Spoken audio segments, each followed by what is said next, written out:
Shortly before that press conference inside the governor's office, New Mexico in Focus political correspondent Gwyneth Dolan caught up with the Republican leader in the Senate, Greg Baca.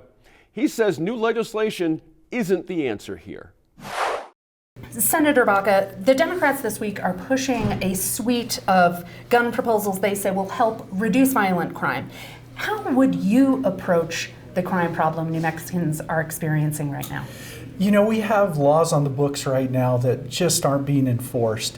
I think we go back to the existing law, we enforce those on the books, and I think that's our safest bet right now.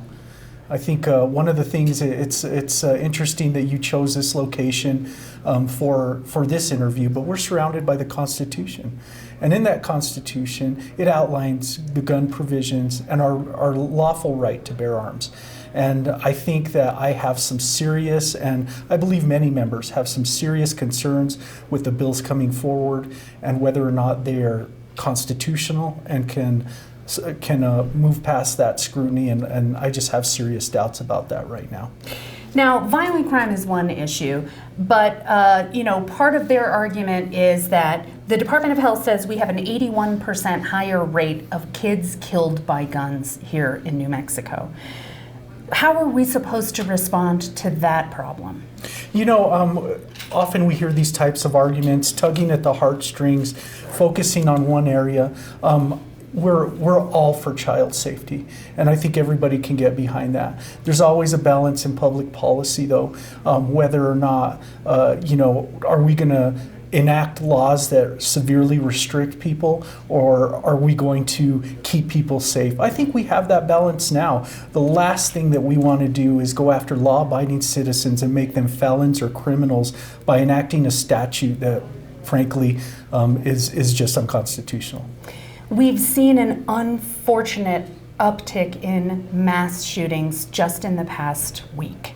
We've been very fortunate here in New Mexico to not have these issues here recently, but is there something we can do to prevent the kinds of things that we're seeing in California right now? You know, those are really deep societal issues that I think we need to get into. Things like reinforcing the nuclear family and education and those types of things. What we have is answers that really just restrict law-abiding citizens. If I'm a felon out on the street and I have a criminal justice system in the state of New Mexico that frankly I just laugh at because they're going to let me out of jail, I'm not going to obey those anyway. I'm going to keep my gun, and guess who's going to turn in all their guns and restrict their magazines and abide by the law? The regular citizen, you and I, and the public at large. We're going to be the people that obey those laws. Felons are going to continue about their business. Criminals are going to continue about their business, and that's what makes these types of laws ineffectual.